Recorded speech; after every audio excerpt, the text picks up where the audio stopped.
Hello student, good morning. तो हम लोग क्लास 6 की साइंस का फर्स्ट चैप्टर स्टडी कर रहे थे जो कि हमारा कंप्लीट हो चुका है। उसकी एक्सरसाइज भी हमारी कंप्लीट हो चुकी है। आज हम हमारी बुक का सेकंड चैप्टर स्टार्ट करेंगे जिसका नाम है कंपोनेंट्स ऑफ फूड, यानी कि जो हमारा खाना है उसमें कौन कौन से कंपोनेंट तत्व पाए जाते हैं जिसे हम खाने के द्वारा अपने शरीर में ग्रहण करते हैं। Okay student, let we start our chapter. A substance which is essential for maintaining life and for growth is called a nutrient। यानी कि एक सब्सटेंस यानी एक पदार्थ which is जो कि एसेंशियल यानी ज़रूरी है, इम्पॉर्टेंट है फॉर मेंटेनिंग लाइफ, जीवन को बनाए रखने के लिए, मेंटेन करने के लिए, बनाए रखने के लिए, एंड फॉर ग्रोथ और ग्रोथ के लिए जो हमारे लिए एक सब्सटेंस ज़रूरी है उसे क्या कहते हैं, न्यूट्रिएंट। यानी कि ग्रोथ के लिए और जीवन को बनाए रखने के लिए जो हमें एक इम्पोर्टेंट सब्सटेंस पदार्थ ज़रूरी है उसे क्या कहते हैं, हम न्यूट्रिएंट कहते हैं।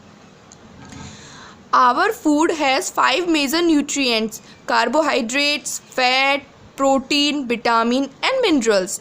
यानी कि हमारा जो शरीर है उसमें जो न्यूट्रिएंट्स हम ग्रहण करते हैं तो वो जो हमारा न्यूट्रिएंट है उसे हम फूड के माध्यम से ग्रहण करते हैं।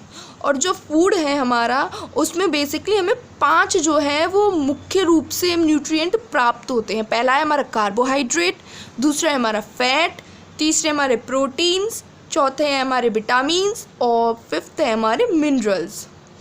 In addition to these nutrients, water and roughage dietary fiber are also important part of our food। यानी कि इन सब न्यूट्रिएंट के अलावा जो वाटर है हमारा यानी जो हमारा पानी है और जो रफेज है यानी कि डाइटरी फाइबर्स जो होते हैं वो भी एक बहुत ही इम्पोर्टेंट हिस्सा है हमारे खाने का, हमारे फूड का।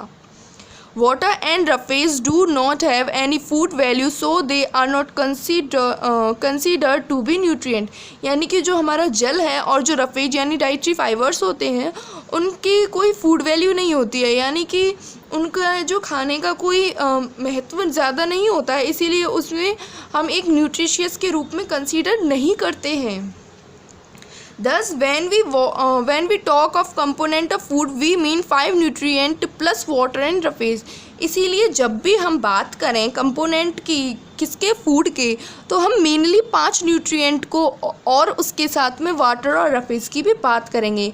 यानी कि हमारे फूड में टोटल हमें कितने कंपोनेंट्स मिलते हैं, 7 कंपोनेंट मिलते हैं: carbohydrate, fat, protein, vitamin, mineral. लेकिन 2 ऐसे हमारे न्यूट्रिएंट हैं जो हम एडिशन में लेके चलते हैं लेकिन उनकी कोई खास फूड वैल्यू नहीं होती, वो कौन से हैं, वाटर एंड रफेज यानी डाइटरी फाइबर्स। तो ये हमारे 7 कंपोनेंट्स ऑफ फूड जो हमें बेसिकली हमारे फूड में प्राप्त होते हैं। Each component of food has its own function in the body. यानी कि हर कंपोनेंट का हमारे शरीर में अलग अलग तरह का कार्य होता है, अपना अलग अलग खुद का एक कार्य होता है। We will now discuss all the component of our food in details one by one. Let us start with carbohydrates. अब हम लोग डिस्कस करेंगे कि जो फूड है उसमें जो भी हमें कंपोनेंट्स मिलते हैं उनको पूरे डिटेल में एक करके यानी 1 बाय 1। और अब हम हमारा चैप्टर का जो फर्स्ट कंपोनेंट है वो कार्बोहाइड्रेट है और उससे हम अपना चैप्टर स्टार्ट करेंगे। सो स्टूडेंट, हमारा फर्स्ट टॉपिक है कंपोनेंट का कार्बोहाइड्रेट। तो अब हम सबसे पहले जानेंगे कि कार्बोहाइड्रेट के एग्जाम्पल्स क्या हैं, कार्बोहाइड्रेट होता क्या है। Okay, so glucose, cane sugar, ordinary sugar and starch are example of carbohydrate. यानी कि जो हमें ग्लूकोज होता है और जो हमारे कैन शुगर यानी कि जो गन्ना होता है या फिर कोई ऑर्डिनरी शुगर, कोई वैसे ही जो हम चीनी पर यूज़ करते हैं, जो स्टार्च होता है, वो सब क्या है, वो सब हमारे कार्बोहाइड्रेट के एग्जाम्पल्स होते हैं। Carbohydrate provide energy to our body. Carbohydrate जो है वो हमारे शरीर को क्या प्रोवाइड कराता है, एनर्जी, ऊर्जा प्रोवाइड कराता है। We eat very little of glucose और कैन शुगर एवरी डे। हम रोज़ थोड़ी थोड़ी मात्रा में ग्लूकोज और कैन शुगर प्राप्त करते हैं हमारे शरीर में। ऐसा नहीं है आपको ग्लूकोज केवल वही होता है जो आप पानी में घोल के और उसे एनर्जी के लिए यूज़ करते हैं। ग्लूकोज हमें फूड में भी प्राप्त होता है। जब हमारे प्लांट्स खाना बनाते हैं अपनी पत्तियों में तो वो फोटोसिंथेसिस प्रोसेस में जो फूड प्रोड्यूस करते हैं वो भी ग्लूकोज की फॉर्म में ही बनता है।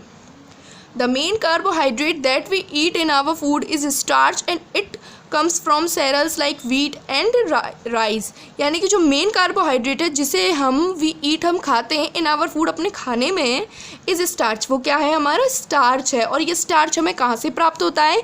ये स्टार्च हमें प्राप्त होता है सेरल्स से, यानी कि अनाज से, जैसे कि गेहूँ हो या चावल हो। Food from wheat is prepared in the form of chapati, roti, bread and noodles ETC।